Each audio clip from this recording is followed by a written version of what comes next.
যুক্তরাষ্ট্র আলোচনার মাধ্যমেই সমাধান চায় এবং ইরানের সঙ্গে নতুন করে আলোচনা শুরু হবে আজ, জানালেন মার্কিন প্রেসিডেন্ট ডোনাল্ড ট্রাম্প। তবে তেহরান এখনো এ বিষয়ে আনুষ্ঠানিক কোনো মন্তব্য করেনি। মধ্যপ্রাচ্যে যুদ্ধের উত্তাপ এখনো কমেনি। হামলা আর পাল্টা হামলার মধ্যেই চলছে কূটনৈতিক তৎপরতা। এমন সময় আবারও নাটকীয় অবস্থান নিলেন মার্কিন প্রেসিডেন্ট ডোনাল্ড ট্রাম্প।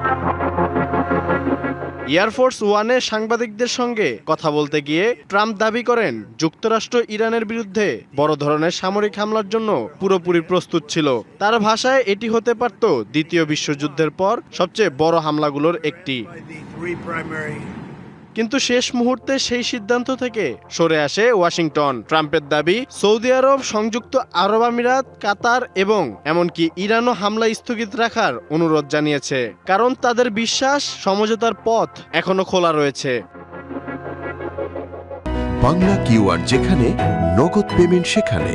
সারা দেশে 10 লাখেরও বেশি মার্চেন্টে নগদে পেমেন্ট করুন খুব সহজে। ট্রাম্প জানান, আজ বিকেল থেকেই ইরানের সঙ্গে নতুন দফার আলোচনা শুরু হবে। তার দাবি, প্রথমে হরমুজ প্রণালীকে ঘিরে একটি সমঝোতা হতে পারে, এরপর ইরানের পারমাণবিক কর্মসূচি নিয়েও চুক্তির সম্ভাবনা রয়েছে। আমরা চাইলে যে কোনো সময় হামলা চালাতে পারি, কিন্তু আমরা আলোচনার পথ বেছে নিয়েছি। আমি যুদ্ধ নয়, একটি সমঝোতা চাই। এতে বহু মানুষের জীবন রক্ষা পাবে।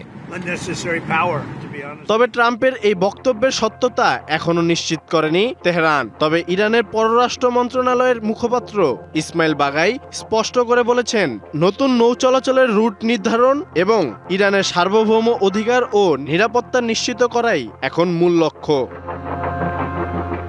আলোচনার টেবিল কি সত্যিই যুদ্ধের ময়দানকে থামাতে পারবে, নাকি এটি কেবল আরেকটি কৌশলগত বিরতি? সেই প্রশ্নের উত্তর মিলতে পারে নতুন আলোচনার মধ্য দিয়ে।